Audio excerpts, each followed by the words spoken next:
What is commercial real estate, and is it the right investment for you?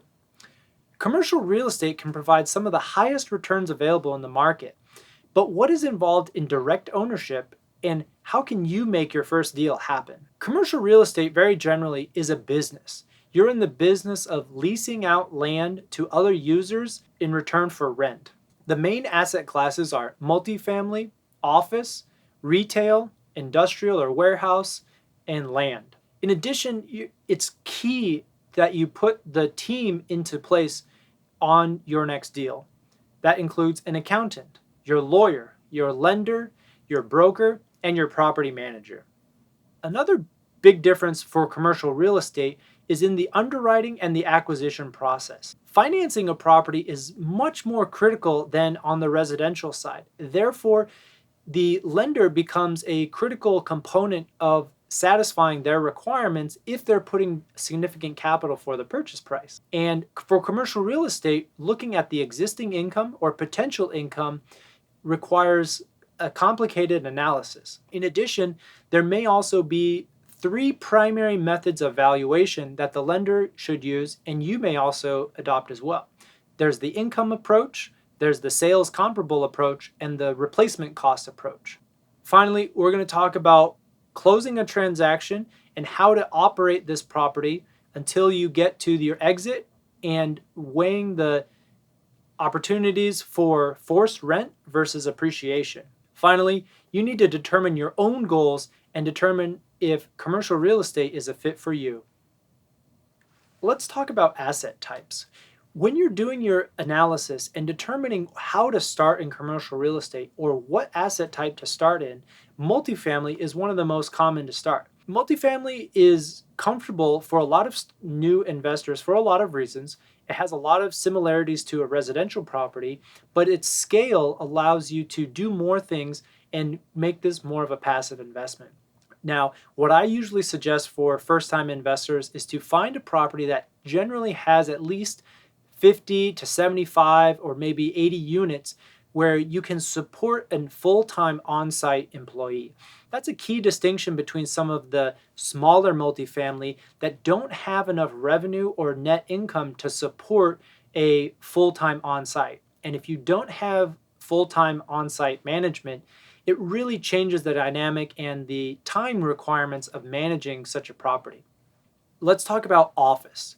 Office has undergone a lot of changes in the last couple years, but it's still going to be around for the future. Generally, office leases are longer terms. They are used by businesses to have meeting places and allow a collaborative environment. Office can be really good for people looking for opportunity in a underserved market, or especially a building that has a lower vacancy due to various factors outside of our control. If you're willing to make these changes and implement them, office presents a great opportunity. Hotel, motel, anything that's in the hospitality business, you basically look at the average revenue per night and you analyze what you can do to increase that revenue, that RevPAR. Retail. This is any type of facility like a shopping center where people come to visit in person and purchase goods and services. Retail presents another opportunity if there is a building or a specific asset with lower occupancy. There is an opportunity to increase rents and increase occupancy. Industrial warehouse. These have been very popular for a long time now. With the rise of e-commerce, we're really seeing a lot of demand for industrial product. If you can manage this type of tenant, which tends to be a low demand user, there are really strong opportunities in the industrial segment. Finally, land. Land is an investment. Some people say it's the greatest investment because they're not making any more of it. However, land is typically not cash flowing. There are some exceptions for what we consider a covered land play, which would be something like a parking lot or another low rent use. But if there is cash flow coming in that covers the annual expenses of a property, we would call that a covered land play, where ultimately you can sell down the road for a development opportunity, whether you self-develop or you sell to another developer. Let's talk about your team. When you're engaging in a commercial real estate transaction, it's imperative that you put together a team to help you analyze and underwrite the property. First, I recommend an accountant. The CPA is going to be able to advise you on different structures and what the tax consequences are going to be.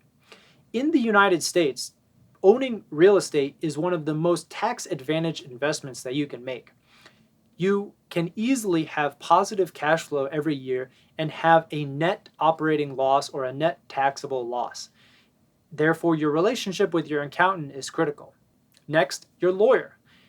Beyond plugging for myself, I think it's a critical part of your team to analyze all of the contracts that you're signing, reviewing the leases, the title, the survey, loan documents, any piece of paper that you're signing. It is important to have your lawyer review that so that you understand what you're signing. The property manager. This person is responsible for managing the day-to-day operations. They may collect rent, they may field maintenance requests, and they're a critical component to your team in order to manage the day-to-day and allow you as an owner to have a passive role in the property. Your lender. This is a critical part. If you have financing, they can provide some or most of your financing for the acquisition. Therefore, it's important to find a lender not just on interest rate, not just on price, but truly finding a relationship that can grow with you and fits your goals as an owner. A piece of advice that I love to give is find the smallest lender who can do your deal size. So what I mean by that is if you have a $10 million loan, you may not be able to go to a credit union. You may need a regional bank. But if you have a $3 million loan, I would find the smallest lender that can professionally provide your services. And that credit union may or may not be the right fit, but find the smallest one that you can. Finally, your broker.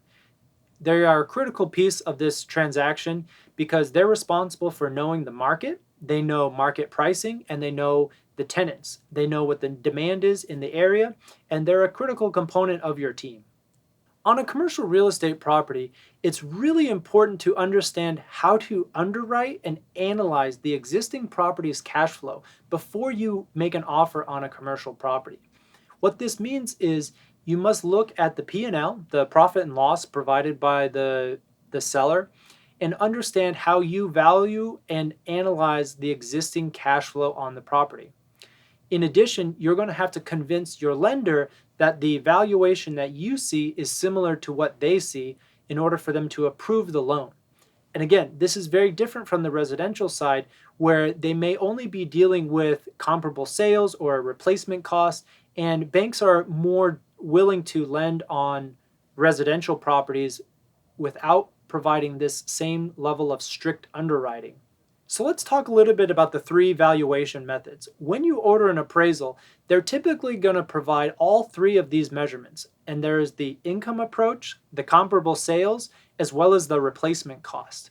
They're going to look at all three of these numbers, either do a blend or an average, or just look at some method that the bank fits for their underwriting.